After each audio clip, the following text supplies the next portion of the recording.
la parte teórica, la práctica también tiene una calificación, ¿no? O sea, habíamos dicho que, claro, el 100% de la nota que va a salir de estructura 3, un 20% el examen parcial, un 20% el examen final y un 60% las prácticas calificadas, de las cuales son 4 PCs. Cada PC tiene 2 calificaciones, una parte teórica y una parte de laboratorio. Hasta ahí todos estamos de acuerdo, ¿no? Ok. ¿Cómo se va a calificar esta sección de laboratorio? Primero mediante asistencia, o sea, persona que no asista al laboratorio es como que tiene 0, ¿ok? Es muy simple. Tienen que haber estado aquí porque aquí se van a hacer los experimentos y aquí se van a analizar los casos clínicos. Si hay una justificación de su inasistencia, lo presentan igual por parte de la universidad. Ya saben, ¿no? ¿Qué documentos tienen que presentar? O sea, está de más que se los digan. Cuando tengan una asistencia, que por ahora ven ahí estamos absueltos de esto, tienen que presentar el voucher de su asistencia médica, si en caso fuese una atención médica, junto con su descanso médico y su ficha de atención. 3 documentos al correo de los docentes que les ha tocado, en este caso el doctor Xavier y mi persona, y también a la dirección que es la doctora Mel, con copia. Y luego eso se puede justificar una inasistencia. Lo digo porque todas las prácticas son calificadas, todas las prácticas tienen una nota. ¿Qué es lo que se va a hacer en laboratorio? Como han podido leer su guía, hay algunas pruebas que por sí son inviables, por el mismo hecho de que se trabaja con animales. Entonces ya hemos pasado esa etapa, trabajar con animales, y ahora estamos dándole un enfoque mucho más basado en casos, un aprendizaje basado más en problemas. ¿Okay? Antes, claro, se usaban animales de experimentación. Yo, por ejemplo, llegué a usar pollitos para administrar pilocarpina, luego veíamos al pollito con síntomas colinérgicos y al final atropina. Pero ya esas prácticas se han dejado justamente por el mismo hecho de que los animales sufren. Y el hecho de que no hablen también, ellos son seres vivos. Así que vamos a analizar casos y en la medida que se puede hacer las prácticas, que son sacado de sangre, no sé, como que máquina de ejercicio, espirometría y café, lo vamos a realizar. ¿Okay? Pero nada de experimentación con animales. Lo otro es que todas las prácticas, como les dije, son calificadas, todas las prácticas tienen una nota, pero ¿cuál es el producto final y qué es lo que se va a calificar? En cada práctica, ustedes van a tener que hacer un informe. La mayoría de informes se van a trabajar dentro del salón, no tienen por qué llevarse informes para la casa a trabajar. O sea, aprovechen y gestionen bien su tiempo, para que luego digan no me alcanzó el tiempo, que tenía muchos pendientes, etc.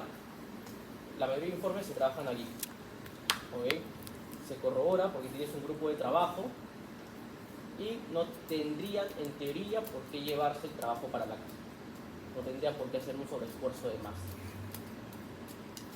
¿Qué va a haber y por qué es necesario el informe? Porque cada práctica, o sea, cada fecha, en lugar de que nos tengamos la PC1, el examen teórico se va a tomar en teoría. ¿Y el examen práctico dónde? ¿Qué vamos a hacer aquí? Van a traer su informe virtual, de verdad. No quiero que impriman hojas, estamos en una etapa de no a la contaminación ambiental, entonces mientras menos hojas tengan, menos contaminación vamos a causar y menos nuestro planeta va a sufrir. Entonces, virtual, lo traen en tablets, en laptop, celular, lo que ustedes quieran. Lo que me interesa de ese informe en realidad es tu síntesis y qué has podido extraer de esa práctica. Por ejemplo, hoy día vamos a hacer lo que es fragilidad osmótica. ¿Ok? Entonces, quiero una interpretación de tus resultados. Si vamos a hacer casos clínicos, la interpretación de tus casos clínicos. Pero me interesa saber a qué conclusión llegaste. Y eso lo vamos, cada fecha de las PC lo vamos a evaluar tanto el doctor Rivera como mi persona, vamos a ir un grupo de trabajo y le vamos a preguntar sobre eso. Va a ser una calificación oral más que una calificación porque está bonito. Obviamente importa mucho la presentación, porque no vas a traer cualquier cosa, pero también un gran porcentaje de esa nota va a ser tu explicación oral y a qué has podido llegar en esa práctica. mientras más esencia haga, mientras más síntesis haga, no me interesa que me presentes 20 hojas, porque no le voy a leer las 20 hojas, voy a ser muy sincero. Me va a interesar qué me presentas y cuál es la conclusión del tema. No me interesa que tengas que pase y vea cantidad, me interesa más la calidad del producto. De por sí ya les aviso.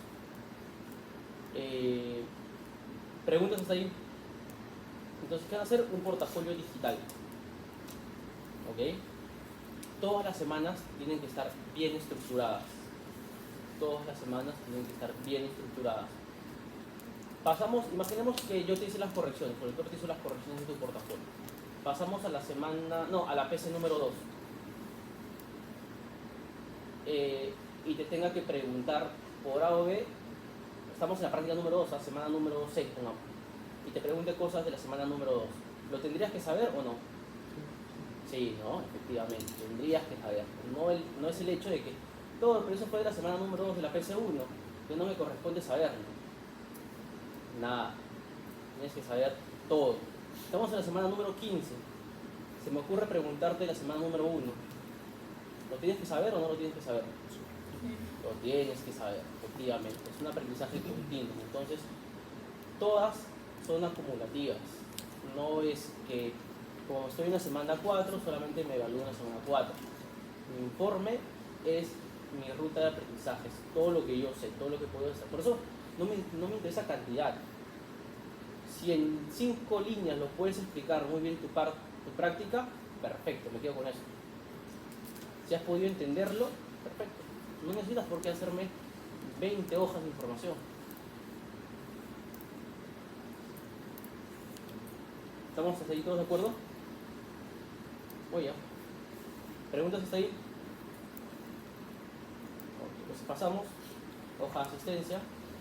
Colóquense normalmente primero ahí, luego vamos a dividirnos en grupos para trabajar diagramas de la...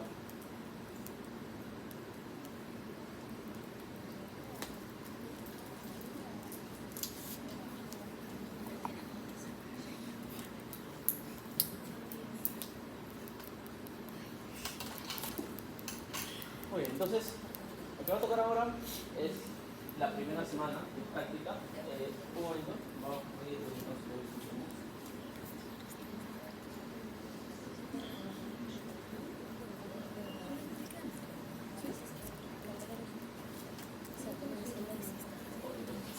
para esta práctica, ya supone que todos han tenido que leer la guía y todos tienen que saber qué se va a trabajar hoy día, ¿no? Entonces, a ver, ¿dónde está Estefano? Estefano, ¿qué se va a trabajar hoy día? ¿Qué vamos a hacer con sus materiales?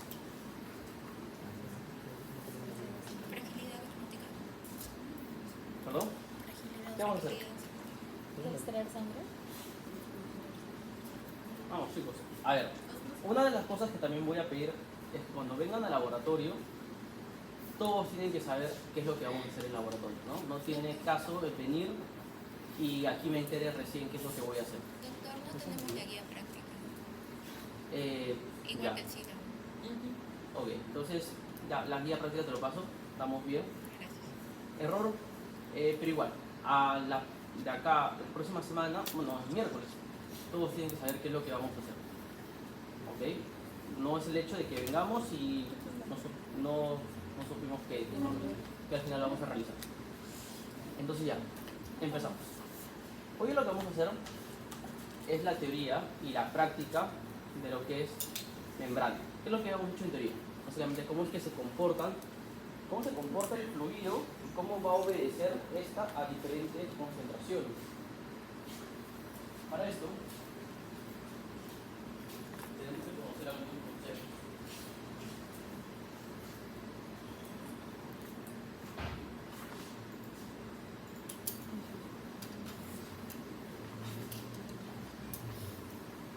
Habíamos dicho nosotros,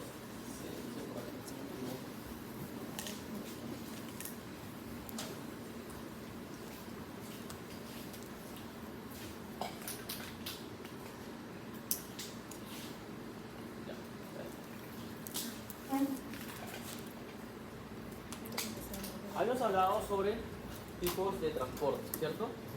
Cómo es que se van a movilizar ciertas sustancias a través de una membrana. Y va a ser importante para poder, tenemos que entender esos conceptos para poder hacer la práctica hoy día. Ahí hemos visto también que las sustancias se pueden movilizar según gasto de energía, ¿no? Algunas van a necesitar energía y otras casi nada. Y van a funcionar más bien con un sistema de gradientes de concentración.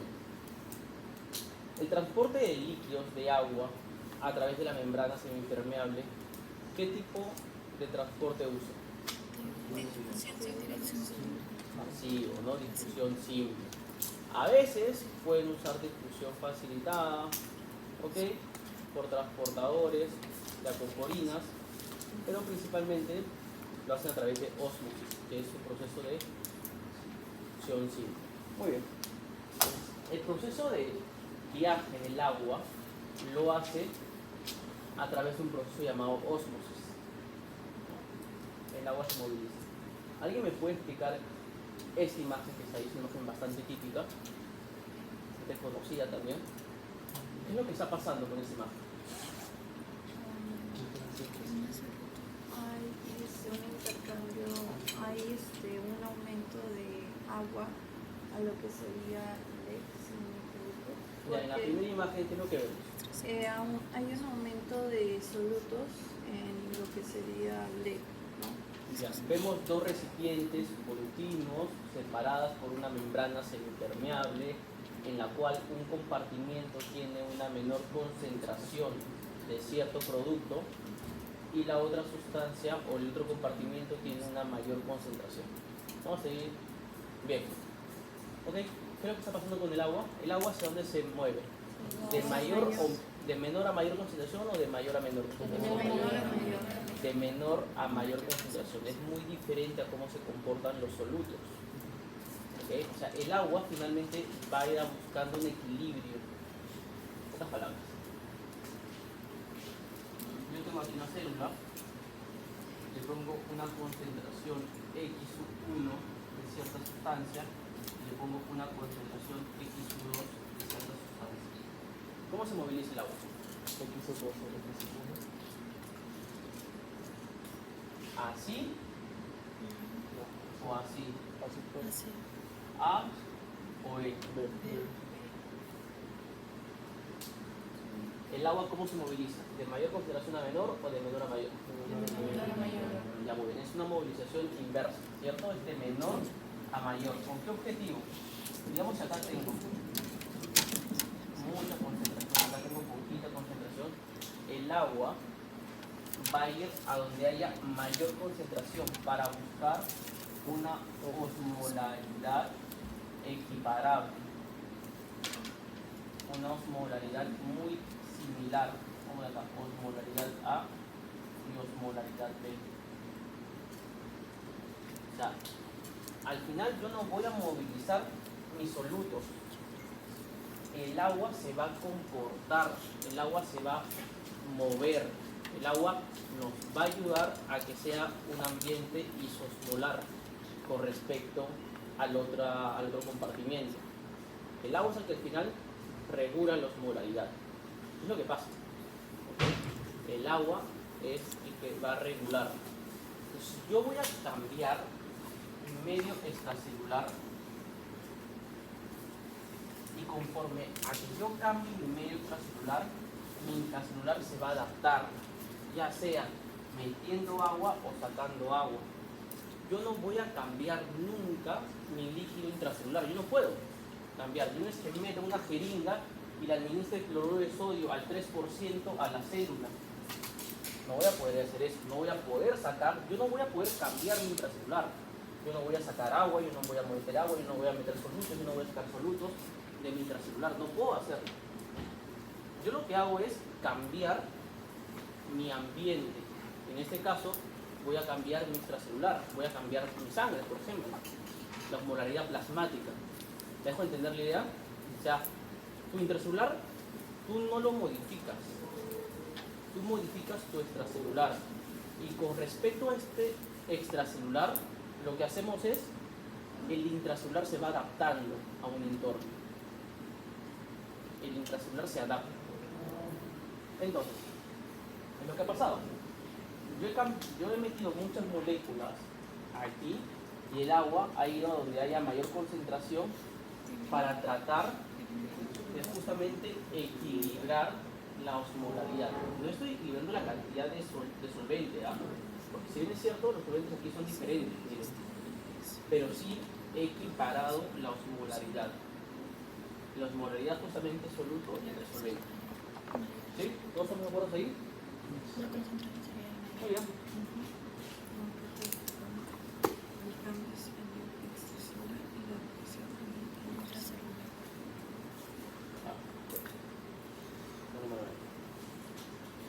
Entonces, eso es lo que voy a hacer finalmente. Aquí tengo mi agua corporal total. El agua corporal total, nosotros no somos una bolsa de agua andante, o sea, no somos una pieza de agua. Nuestro volumen está almacenado en diferentes compartimientos.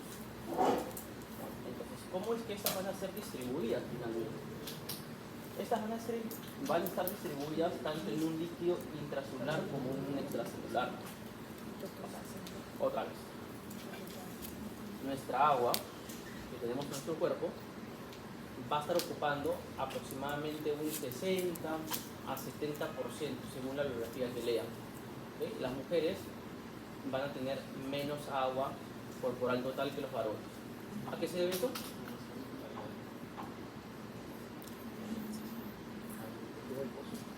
¿Cómo? A la cantidad de tejido adiposo. Es una de las razones por las cuales las mujeres tienen menos agua corporal total, porque tienen más tejido adiposo que las mujeres. ¿Okay? Entonces, un niñito o un bebito tendrá incluso mayor agua corporal total que un anciano que de repente ya tiene mayor a la deshidratación. Es por eso que también hay que darles a los abuelitos líquidos, porque ellos incluso, ya esto cuando van a llevar geriatría, ellos pierden la capacidad, o digamos, la respuesta fisiológica a la sed. Ellos de por sí no tienen ni sed. A ellos hay que estar ofreciéndoles líquidos. Entonces, en fin, nuestro agua corporal total es 60% aproximadamente, ya en una persona sana, promedio. Esta agua corporal total va a estar dividida en dos, en un líquido intracelular y en un líquido extracelular. En un líquido intracelular ocupa un 40%, ¿ok? Y en un extracelular un 20%. Al final todo suma 60%. Sencillo. Y este extracelular, a su vez, va a estar distribuida en un líquido intersticial y en un plasma. O sea, miren, ¿no? Todo esto es un 60%. Todo esto de la célula es un 40%. Y todo esto es un 20%. La sangre que ocupa un 5%. Y el líquido intersticial ocupa un 15%. Del peso, ¿no? Del peso del paciente. Si lo queremos ver netamente como tal, esto sería un 75%, o sea, de un 100%, esto sería un 25%. Ya si lo queremos ver como tal. Entonces, más o menos es esta, cómo se va a dar la distribución. Entonces, yo les había dicho, yo no cambio mi intracelular. Lo que yo hago es modificar mi extracelular. Incluso modifico mi intravascular. Aquí administro todo lo que yo quiera. Aquí administro cloruro de sodio, es el más del %. Aquí tal vez administro dextrosa, aquí administro cloruro de sodio. O sea, todos los cambios se van a dar a nivel de mi extracelular. Los electrolitos que voy a comenzar a estudiar es aquí, extracelularmente. No me interesa tanto estudiar intracelularmente. No me tengo que aprender electrolitos intracelulares. Claro, probablemente para examen tal vez sí. Pero en la vida real y a cuestiones prácticas me interesa saber esto. Las alteraciones electrolíticas se estudian aquí. todo lo modifico aquí. Y esta célula se va a adaptar. Claro, va a almacenar más agua o se va a deshidratar. Va a ser lisis o va a ser crenación, dependiendo. Si le pongo tal vez aquí poco soluto, él no va a decir acá no me necesita. Voy a entrar y se va a hacer más grande tal vez. Si tal vez le pongo mucho soluto, la célula va a decir voy a ir aquí y la célula se va a crenar, a ser más chiquita, se encoge, porque va a salir agua. Esta permeabilidad lo da la bicapa, el colesterol principalmente, que vamos a hablar en teoría. ¿Sí? ¿Entendemos así? Muy bien, entonces básicamente es cómo se va a comportar. Entonces tenemos que tener en cuenta estas condiciones, ¿okay? De líquido intracelular como extracelular. Otra de las cosas que tenemos que también calcular, al menos para este tema, es la osmolaridad plasmática. ¿Okay? Para la osmolaridad plasmática, la osmolaridad, ¿quién lo determina a nivel de la sangre? Lo determinan las moléculas, los electrolitos. Es una fórmula bastante conocida, que es 2 sodio más 2 potasio, glucosa, BUM, 2.8, pero como el potasio suele ser bastante mínimo a nivel extracelular, bastante bajito, porque el potasio es un ion que predomina a nivel intracelular y no tanto a nivel extracelular, algunas personas, y para cálculos más sencillos, lo eliminan y solamente quedaría sodio. La glucosa sí es importantísimo porque me da mucha osmolaridad, de 18. Y aquí viene un dilema. ¿Qué consideramos? ¿BUM o urea?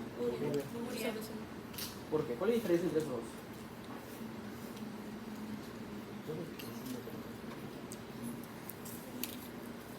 ¿Cómo considerar los dos? Depende de cómo te den el problema. En literatura americana, cuando ustedes lean, van a ver que usan mucho el BUM. BUM, BUM, BUM. Es el nitrógeno ureico sanguíneo. Nitrógeno ureico sanguíneo, en inglés, ¿no? Blood. Y cuando lean un poco literatura un poco más nacional, más latinoamericana, sí lo van a encontrar y fácil, posiblemente sea mucho más fácil calcularlo a través de la urea.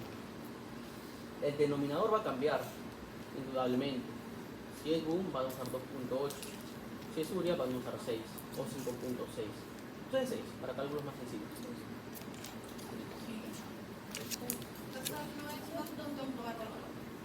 En 2.4. 2.4. ¿No? Muéstrame las fuentes. El BUM es 2.8. A ver, libros.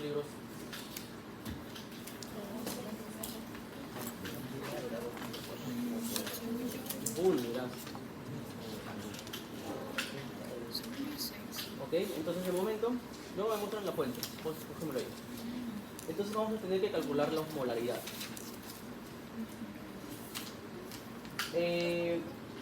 La glucosa va a ser una molécula osmóticamente activa. Es por eso que los pacientes de por sí que tengan diabetes mellitus mal controlada es un valor que nosotros tenemos que tener en cuenta bastante.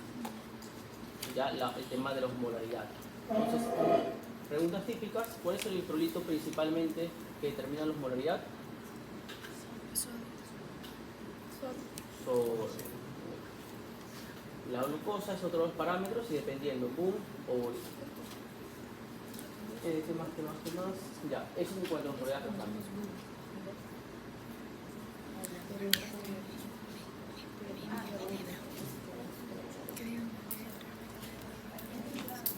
¿Tienes hoja? ¿Entrado? ¿Qué era?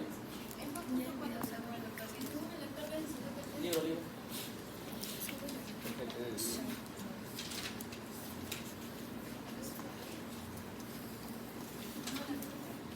Eso me lo encontré en el libro. Pero sí 6. Yo me acuerdo que avisan cuando encuentren el libro. Y en vivo Ya, entonces tenemos aquí el eritrocito. Tenemos es un eritrocito normal y al eritrocito lo exponemos en diferentes condiciones, ¿no? Por ejemplo, en un medio hipertónico o una hipernatremia y un medio hipotónico o una hiponatremia. Entonces, al final el agua puede hacer lisis o se va a crenar. ¿Está ahí? ¿Todo bien? Eso, bastante sencillo.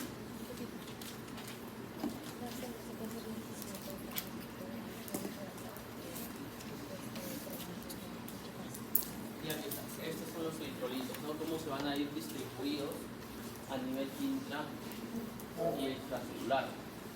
Entonces, no es que las condiciones van a ser iguales, sino va a haber un proceso de equilibrio, un proceso de va a buscar siempre la electronegatividad. ¿Ya? Ya tenemos los cationes, aniones, cómo se van a ir distribuidos entre el sodio, el potasio, el magnesio y el calcio. Entonces fíjense cómo está el sodio, miren, a nivel extracelular principalmente, los valores normales de 135, 145. Miren, el potasio predomina mucho más en el intracelular que en el extracelular. ¿Ya? Más o menos mantiene unos valores de 3,5 a 4,5 o hasta 5 a veces el equivalente según la biografía. Igual el cloro. El cloro es un anión. Ya eso lo vamos a ver mucho más en renal. Pero más o menos para que se hagan la idea de cómo es que se van a estar distribuidas estos electrolitos. Profesor, ¿cuál sería el valor oficial o que usted contaría del sodio? 135, 145. 130. Sí, no. Ya, entonces vamos a empezar con la parte práctica. Ahora vamos a empezar con la guía.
No, eso es lo que vamos La práctica hoy día va a constar en exponer a la sangre, o sea, al eritrocito, a diversas concentraciones en su ambiente. Y vamos a ver cómo ésta se va a adaptar, o tal vez no se adapta. ¿Okay? Lo vamos a ver a través de un proceso de sedimentación, proceso de lisis. Ya, vamos a borrar esto.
fetas. Es un montón de tomitos, como 20 tomitos, no, 18 tomitos. Esa de me parece un montón.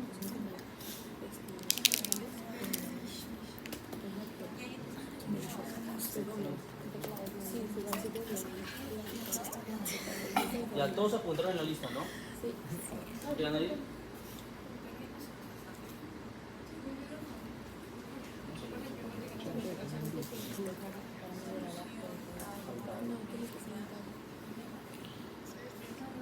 O sea, si hay más cantidad de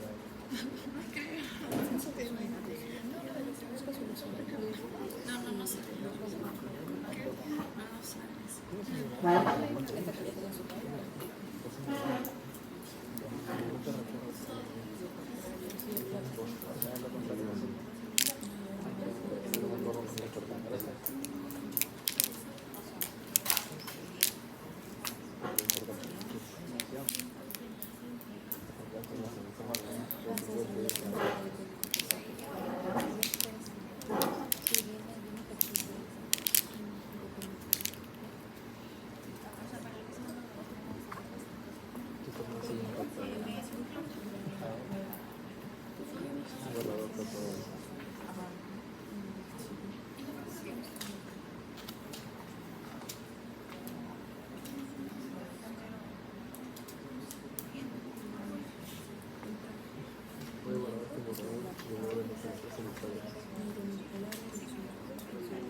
Ustedes fundamentan todo con algún artículo o libro vagado, pero si no, no tienen por qué cerrarse.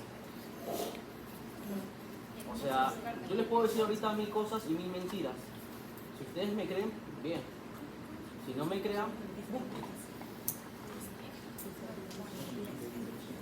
A mí me interesa mucho el tema que ustedes puedan desarrollar como científicos, y los científicos siempre dudan. Yo ahorita les puedo decir cualquier disparate. Y ahí me doy cuenta de quienes realmente están leyendo y quién realmente no lo lee. Porque para el examen les puedo preguntar igual. O sea, el hecho está en que ustedes dicen, doctor, presenta la diapositiva. Eso me ha pasado varias veces. O sea, en mis diapositivas yo no pongo nada, si se dan cuenta. No pongo ni imagen. Y siempre escucho, doctor, pero eso no está en la diapositiva. Pucha, de verdad piensan que todo va a estar ahí. Yo voy a preguntar no solamente en la diapositiva, ¿eh? Por si acaso. De por sí ya les aviso. Mis exámenes, como no sé, algunos han podido dar cuenta, un 5% está en la diapositiva. Un 95% de los libros que les digo, de lo que digo que lean y de lo que yo digo en clase. Entonces, de por sí no se confíen con el tema de las diapos.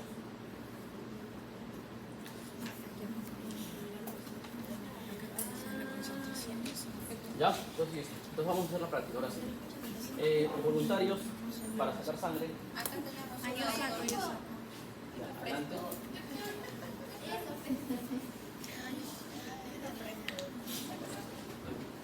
Yo prefiero sacar a casa. No, ella se lo decía. versión inglesa. van a ser Exacto, teóricamente el libro teóricamente son de diferentes ayuda de para nuestros amigos. igual Ahí una está la fórmula. agua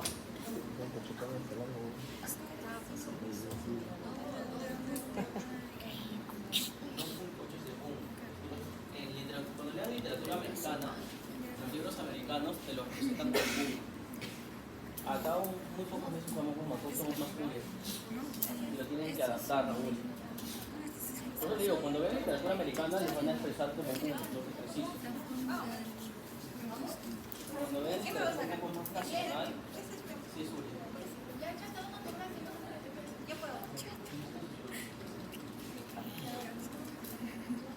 A ver, ¿voluntario quién será? Ella. Ya.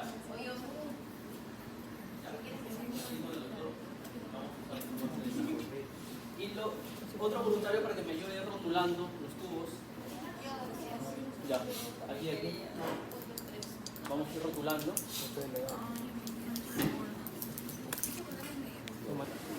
Hasta ahí no lo sabes. El objetivo es ver cómo alterando esto se va a comportar. Yo les he dicho que yo no puedo cambiar mi intracelular de forma directa, yo no puedo meter sustancias a mi intracelular, yo no puedo sacar sustancias intracelular, no puedo hacer eso. Pero mi célula es capaz de adaptarse. La célula se adapta finalmente por transportadores, por una membrana, por encima, cualquier cosa que yo le cree la condición, mi célula va a ser capaz de adaptarse. ¿Cómo creo esa condición? Alterando esto. Primero lo que voy a hacer es modificar el volumen, porque es mucho más fácil para mí ingresar y sacar líquido.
Entonces, ese es el gran error. ¿Qué más te preguntan?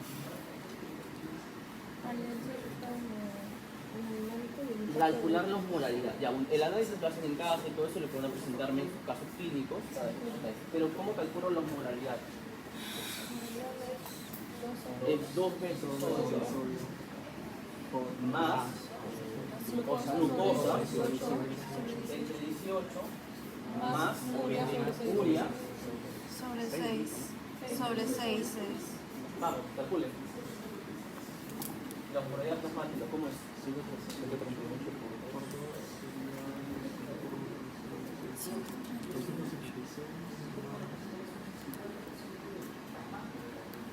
Ya me contamos el potasio. No, se van a complicar con el potasio.